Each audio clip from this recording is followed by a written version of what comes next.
ওয়ালাইকুম। ছোটো মাছ ভর্তা করব। সবসময় হচ্ছে তো ছোটো মাছ চচ্চড়ি করে খাই, কিন্তু এই ছোটো মাছ শুটকির মতো করে ভর্তা করব পাটায় বেটে। সেজন্য হচ্ছে ছোটো মাছকে ক্লিন করে এর মধ্যে হচ্ছে আস্ত রসুনের কোয়া প্লাস মরিচ, তারপর হচ্ছে পেঁয়াজ দিয়ে দিলাম। একদম চচ্চড়ি করতে যে সেগুলো ইনগ্রেডিয়েন্টস লাগে সেগুলো হচ্ছে আমি এখানে অ্যাড করে দিব।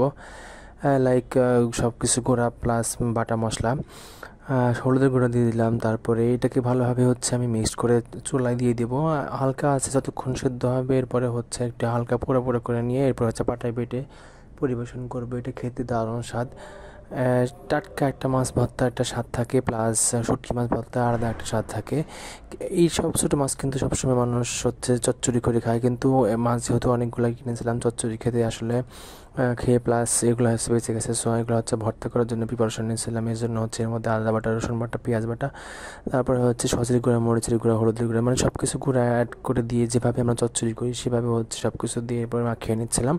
একটু ভালোভাবে মাখিয়ে নিব, প্লাস যেহেতু চচ্চড়ি হবে সেহেতু অত ভালোভাবে মাখাতে হবে না, হালকা মাখিয়ে দেন পানি দিয়ে হচ্ছে আমি চুলায় তুলে দেবো। যেহেতু এই ভর্তাগুলো পাটায় করলে বেশি মজা লাগে, ব্লেন্ডারে করলে কিন্তু একটু মজা লাগবে না। ব্লেন্ডারে স্বাদ এগুলো করলে স্বাদটা নষ্ট হয়ে যাবে।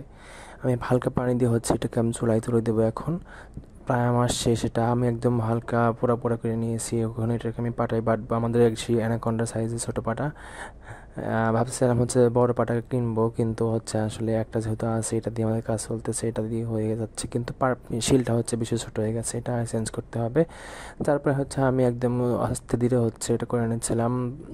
যেহেতু মরিচ একদম আস্ত ছিল সেহেতু হাতে ঝাল লাগবে, সেজন্য হচ্ছে আমি এটা খুন্তি দিয়েই নাড়াচাড়া করে দিচ্ছিলাম।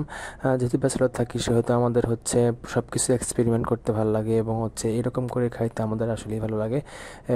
সবসময় মাছ গোস্ত এগুলো চাইতে এরকম ভর্তা ভাত আসলে অসাধারণ স্বাদ লাগে। এটা করতে যদিও একটু সময় লাগে, কিন্তু হচ্ছে খেতে অসাধারণ স্বাদ লাগে।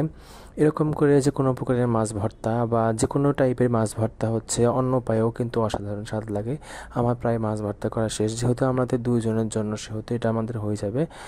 একবেলা প্লাস খেয়ে আর একটু বাঁচবে এই অবস্থা থাকবে। যেহেতু আমরা মাত্র দুজন মাছ খাই আর একজন হচ্ছে মাছ খায় না, সেজন্য হচ্ছে এটার জন্য কোনো প্রিপারেশন নিচ্ছিলাম না। এই তো আমার ভর্তা প্রায় শেষ। এই দিনকে আরও বেশি আইটেম ছিল। এটা হচ্ছে মেইন ডিশ ছিল মাছ দিয়ে আলু দিয়ে মিষ্টি কুমড়া রান্না ছিল। এটাও অসাধারণ স্বাদ ছিল, মিষ্টি কুমড়োকে ভেজে হচ্ছে এরপরে রান্না করেছিলাম। এরপর হচ্ছে বেগুন ভাজি ছিল, বেগুন হচ্ছে ডিম দিয়ে ভাজি, অসাধারণ একটা স্বাদ ছিল এটা। এটাও একদম ডিমের ফ্লেভার প্লাস বেগুনের ফ্লেভার দুইটা মিলে একাকার ছিল, এবং খেতেও ভালো ছিল এটা।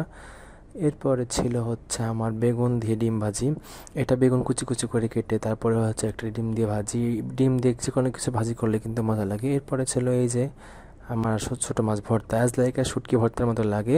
প্রত্যেকটা আইটেমই ওই দিনে অনেক মজার ছিল এবং বেস্ট ছিল। ওই গোস্তের চাইতে আমার কাছে এই আইটেমগুলো সবচেয়ে বেশি মজার এবং হচ্ছে সুস্বাদু লাগে। ভালো লাগলে অবশ্যই সাবস্ক্রাইব করবেন, আমার সাথে থাকবেন।